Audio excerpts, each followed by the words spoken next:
Hi, this is Heidi at Garden Crossings, and I am at the test gardens here, the trial gardens at Walters Gardens today. So I'm going to take you for a walk through these gardens and just show you some of the beautiful things that are blooming. It is the middle of May right now, so if you're looking to learn how to stagger your garden with color, the things that I'm going to be showing you today are going to be some more of the earlier spring blooming varieties. So hopefully you find this inspirational. Garden Crossings is a mail order company, so if there's any of these plants that we're talking about today that you're interested in, you can find them online at gardencrossings.com, or you can shop locally at our retail garden center in Zeeland, Michigan. Let's take a walk through this garden. So this is quite a large garden, so what I'm going to do is I'm just going to kind of walk up and down the aisles, and as we see something in color, I'll stop and talk about those different varieties. So first thing we're going to stop at is the Festuca. This is the Festuca Blue Whiskers, a beautiful drought-tolerant grass. This is often used in rock gardens, and it's got that nice beautiful blue kind of shimmer to it. Nice little mounding habit, only about 18 inches tall and wide, so a very nice compact variety. Another thing I want to stop at a minute is the hibiscus. So this is a hardy hibiscus, and you can see how it's just starting to emerge from the ground. So this is one of the later plants to emerge in the spring. Oftentimes you won't even see it until the beginning of June here in Michigan. And you can notice here how it was trimmed back to about 8 inches, and all that new growth is not even coming from those dead twigs, it's coming from the base of the ground. We've got some beautiful sedum back and black here. So this is just starting to emerge, and as the summer goes on, that foliage is going to get darker black. It's going to have some beautiful flowers on it. And the plant's also going to get taller as the season goes on. That's tucked in there with some of the allium serendipity. That's going to be blooming midsummer. And then those nice little trellises there are the Stand By Me clematis. So Stand By Me clematis is a non-clinging clematis. So it's often nice if you can put it in some sort of a trellis or plant it between other plants that will hold it up, but a beautiful blooming clematis. It just has a little bit of a different form to it. There's some baptisia here that's just starting to put on its buds, and this will be blooming probably in another couple weeks or so. Baptisia is a nice perennial that even when it's not in flower, I think it has a nice form in the garden, kind of vase-like, and often looks kind of like a shrub.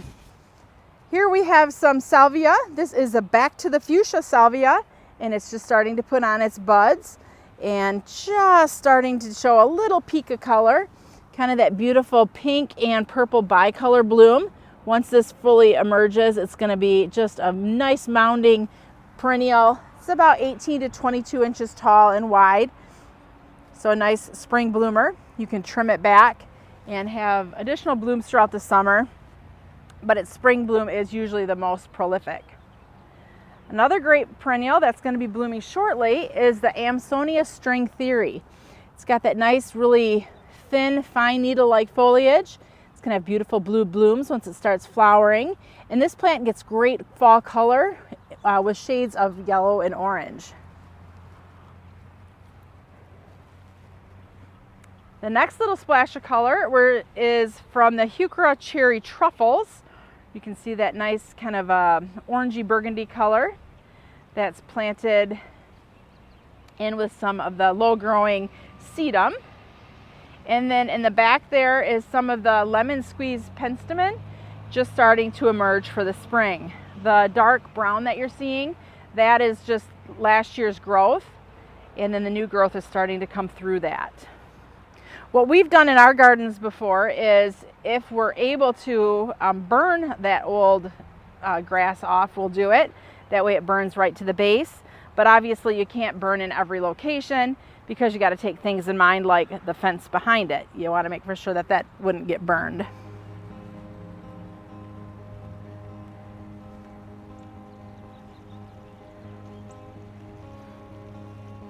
Next stop along the way is a beautiful planting of Nepeta. This is going to be the Cat's Pajamas Nepeta, which is a very low growing plant, only about 12 to 14 inches tall. Blooms virtually all summer long. So right now you can see it's almost in its prime, And then if it starts to kind of feel like it's slowing down on color, you can go ahead and give that a nice light trim, and then it will be back at blooming again in no time. Other things that are in this little circle planter are some mangaves, along with some sedum, and then also some of that dark astilbe.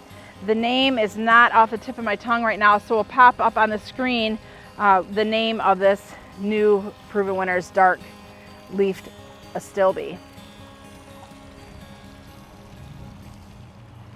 Walters Gardens is known for its mangaves. So there's a lot of them that are tucked into this garden. They are an annual, but they do have a nice presence here in the garden, adding unique texture form. Back up against the fence there is the Amsonia storm cloud. That's one of my favorite spring bloomers. That beautiful periwinkle blue star-like flowers. The thing that's nice with Amsonia storm cloud is that when it emerges in the spring, it has nearly black foliage as it's starting to poke through the ground. So I find that that's quite unique and interesting.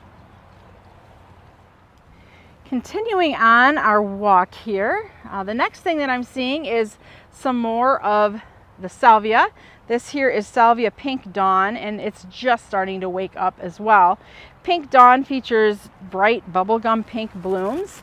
These nice tall spikes. It'll get probably about 20 to 24 inches tall at maturity. Planted behind it, or next to it I guess is probably the better way of saying it, is the new Heaven Sent. This is the Jacob's Ladder Paulmonia. Beautiful spring bloomer.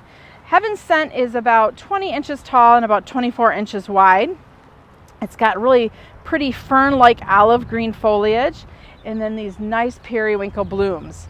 The name Heaven Sent kind of reflects on its name a little bit, or reflects on its fragrance a little bit, because it's a very fragrant plant and it adds a lot of really nice early season color and texture here in the garden. Up front of Heaven Sent, we have some of the Heuchera wildberry or corabels, and I really like the wildberry because it's got that really beautiful kind of a pinkish tone to the burgundy. These create nice little mounds of color, and then they do get flowers as well. Although the flowers on wildberry are kind of a creamy white and not, in my opinion, a super significant addition to this plant. Next to the wildberry, we've got little mounds of Nepeta Cat's Meow. Cat's Meow is planted next to Cat's Pajamas, and I think this is a great way to give you a side-by-side comparison of the two Nepeta. Cat's Meow is a larger size plant. These are about 20 inches tall and about 20 to 24 inches wide, and they're just sending up the buds. So you can see a little hue there that's not even open flower yet, but as you look next to it, you can see the beautiful Cat's Pajamas, and they're all in full bloom right now. So for a size comparison of the two, on the left is Cat's Meow, and on the right is Cat's Pajamas. And you can see the height difference as well. So to me, there's a plant for every space in the garden. I really like Cat's Pajamas because I just love the compact size of the plant. As we continue to walk past, you can just see there's Cat's Pajamas, just keeps going on and on. That beautiful color. Next we have a planting, and this is a new planting. This is of the Magic Show White Wands Veronica. And these are just planted, so they look kind of a little bit like they were just planted. But nice white little spiky flowers. And that's going to look pretty with the other things they have going in here.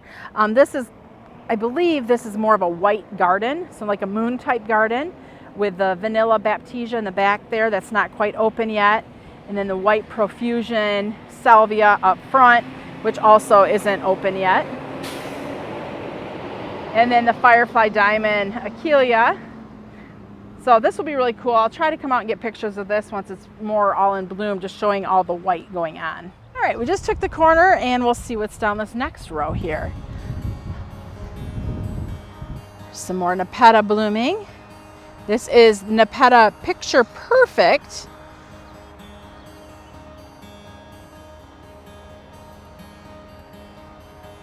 more of the Amsonia storm cloud. Just check out the great vase-like habit of that plant.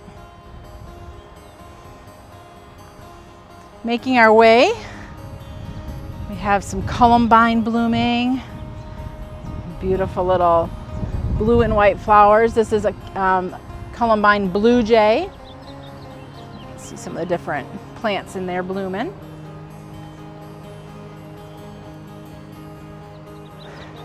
There's going to be a bunch of baptisia and delphinium going on. Some more sedum. This is sedum nightlight.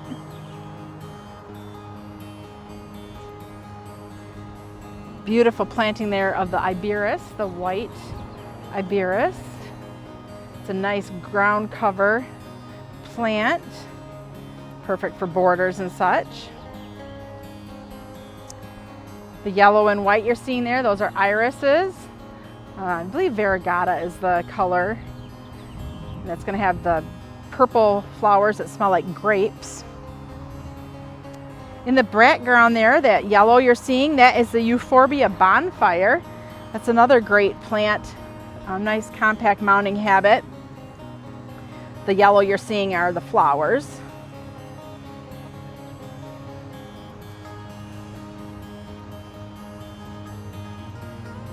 Some more columbine blooming over here. This next garden here looks like it's going to have a lot of yellow and blue in it. And I think when they design these colors, these gardens, they kind of are doing color blocking. So like putting just a couple colors together in each garden so that they kind of play off of each other.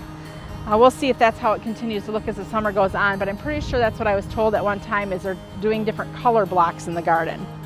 So there's a yellow goldfinch, columbine, some more Amsonia storm cloud, and that looks really pretty with that yellow there of the lemony lace sambucus.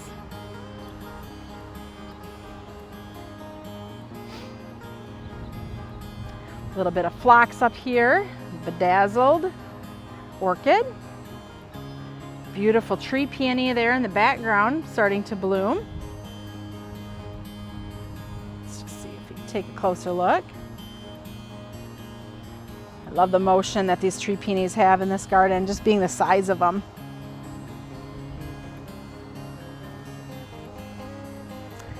More of the columbine. You can see how columbine really create a splash of color out in the garden.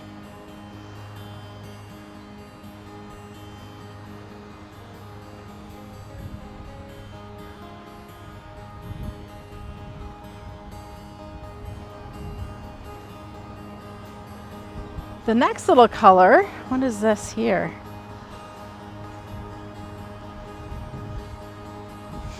It's not labeled, so I'm not exactly for sure the name of this plant. Looks like another Nepeta though, but with more of a chartreusey green foliage with the purple flowers. More gorgeous columbine.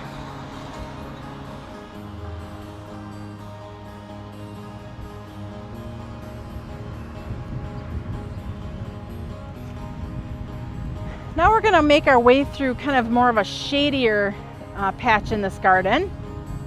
This is Phlox carumba. Nice little planting of hibiscus in the back there with the daylilies in the front. And then more of the cat's pajamas.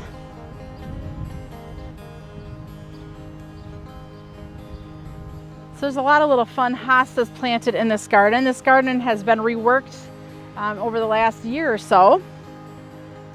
So let's first go check out the Jacob's ladder because it just looks so pretty here. That's Heaven Sent. I really feel like a squirrel, like I don't know which direction to go next because there's just so many pretty things going on in here. I believe this is Hosta Silly String in front of us here.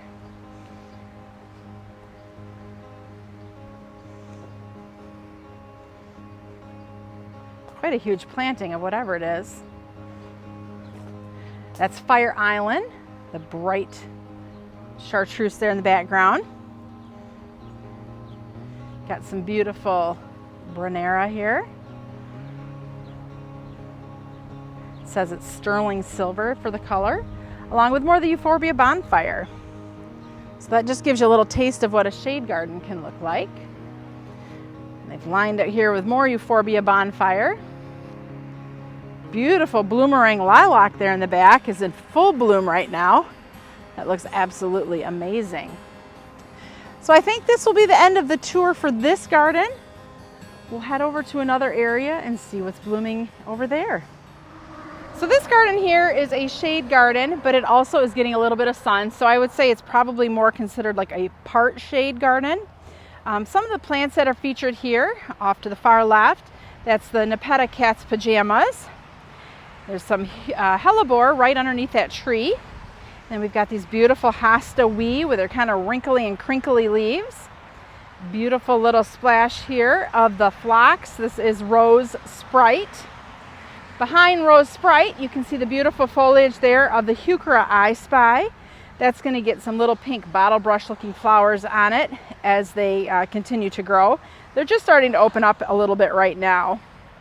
Right up tight there close to the tree with the really large leaves, that is the hosta coast to coast, which is a really nice chartreuse hosta, and it gets pretty good size. So if you're looking for a hosta to fill in some space, that is hosta coast to coast. Up front, they have a little planting here of the hosta water slide. Water slide's got a little bit of the wrinkly rippled foliage as well with a nice blue-green color. Next to it, there's a beautiful planting here of the Bernera. This is the Queen of Hearts.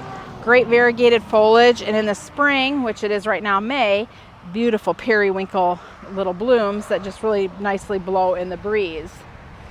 Backed up behind it in a spot that maybe gets just a little bit more sun, they have some Amsonia silly-string, which isn't flowering quite yet, along with some phlox opening act ultra pink. So we'll kind of watch this garden as the season goes on to see the different colors that start to emerge. The beautiful hostas there in the back, that is the Autumn Frost hosta with that dark blue-green and yellow variegated. That's a hosta of very thick substance and really makes quite a nice splash out in the garden. As we take the turn, we have some corbels. This is Apple Twist. Apple Twist gets really pretty flowers on it midsummer. Making more ground, we are seeing little dark splashes of plants. Those are an astilbe. That is the astilbe dark side of the moon.